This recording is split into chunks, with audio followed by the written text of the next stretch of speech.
Soul Streaming Entry 2, Dreaming with My Eyes Open. A living, breathing, audio and written experience by Sim.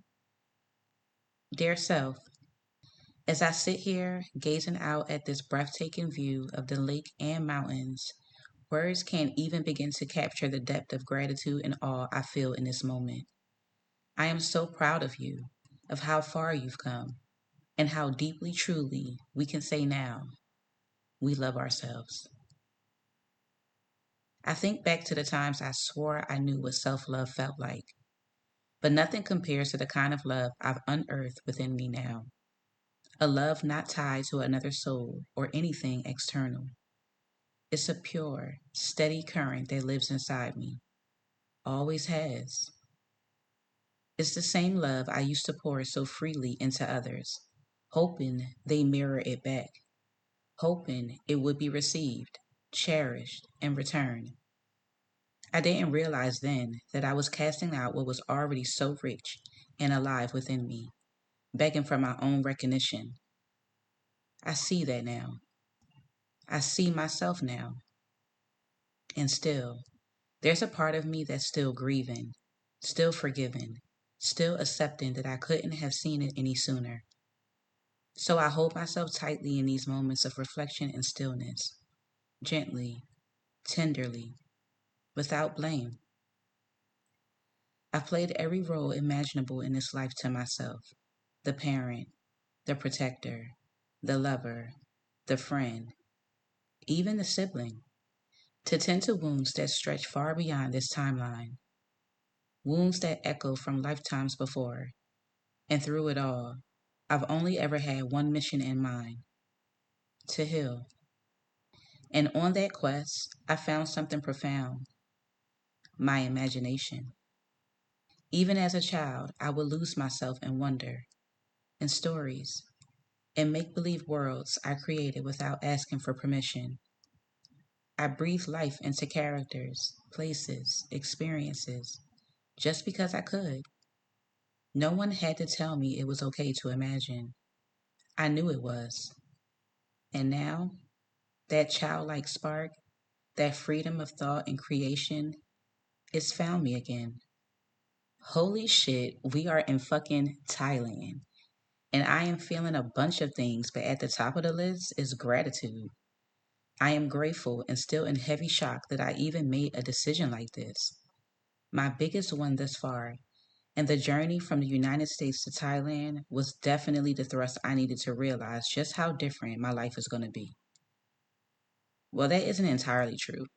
Me embarking on my spiritual journey has been my biggest flex in life. My first flight leaving from Atlanta to Abu Dhabi kicked things off for me because this was the longest flight I have taken before while traveling. Is it just me, or do these airlines be tripping with their upgrade fees for extra room and business suites? Like, is this upgrade going to get me to my destination faster or something? But, anyways, thankfully the flight wasn't full at all, and there was only one other person in my row, an Indian man, leaving the row in front of us and in back of us empty. Now, don't get me wrong, the Indian man was nice and all, but his energy felt very familiar. The type of familiarity like a moth to a light. You see, many people who cross paths with my energy have no clue what is drawing them to me, to speak to me, to be curious about my life, my hair, my packed travel essentials, and how I see the world. As we are exchanging pleasantries and preparing for dinner on the flight, which was nasty to me, I could feel his level of intrigue and how I was embarking on a solo travel to a foreign land I have never been to, with no one other than myself and the guidance of energy from my spirit team. I instantly felt in his energy how he couldn't fathom it, but a part of him wanted to also show how interesting his life is. So he began showing me dishes his mother made back in India, his work, his love for his little nephew. And as I'm winding down to sleep for the night, he can't help but keep asking me questions, as if he couldn't get enough of this mystical creature in front of him. I thought placing my headphones in while closing my eyes would send the memo. but it was as if he couldn't help himself. So I kindly relocated to the row in front to put some space between us and to get some shut-eye. The familiarity of this nice man's gestures reminded me of so many who have been in my energy field, helplessly drawn and sucked into my energy. And here's the thing I've learned. Protecting my energy isn't rejection to the energy on the receiving end. It's an act of self-love and boundaries. I don't owe anyone an explanation for my decisions, and it is my responsibility to protect my space and peace, even if the person on the other end isn't aware of how dangerously close they are to comparing themselves to me, instead of the sparked inspiration that was ignited through me. As I landed in Abu Dhabi, I was hit with so much beauty in the airport that I couldn't fully take in because the reality of me not having a boarding pass for my connecting flight departing in 2 hours set in real quick. I made my way to the transfer services desk to find out that my connecting flight was full and had no seats left available. As I am listening to the clerk go on and on about how the flight is full and how they will put me on the next flight, placing me in a hotel room for the meantime, it's like my heart couldn't or wouldn't register it, and I heard a voice to advocate for myself. I kindly told the clerk that I understood what she was telling me, but that I had paid for extra protection and insurance so I would not be in a predicament like this, and that I needed to be on this flight, and I was not interested in taking a later flight. It was like her soul could feel what my soul was saying and told me to proceed to the gate and see if they could give me a boarding pass and a seat. As I am going through TSA, I'm speaking to my Nana and Spirit team, telling them that I am tired and need to get on this flight. I feel in my heart that some divine force is working on my behalf in the background amongst the chaos in the airport.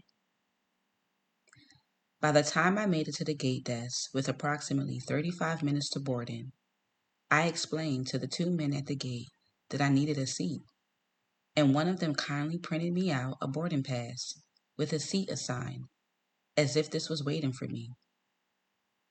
I can't explain it or the feeling, but I just know it was my team. There were many seats open for me to sit, but only one caught my eye that was positioned next to an Asian lady with a very inviting smile and energy. We greeted one another, and I asked if she knew where the restroom was, and she pointed me to a pod right behind us. When I returned, she asked if this was my first time going to Phuket, and I said yes, and explained about the boarding pass and seat issue. She said this was her first time as well, and wondered what the weather would be like. She then made her way to the gate desk and found out, although she paid for her ticket, that she is now on the standby list. Something in me knew that this was my spirit team doing, and that they placed this beautiful angel in my path that didn't even know they would be so instrumental in me getting to my destination. As the flight is boarding and preparing for takeoff, I could not help but notice this flight was completely full, and I didn't see the nice Asian lady who was on standby. I am pretty sure my angels gave me this seat.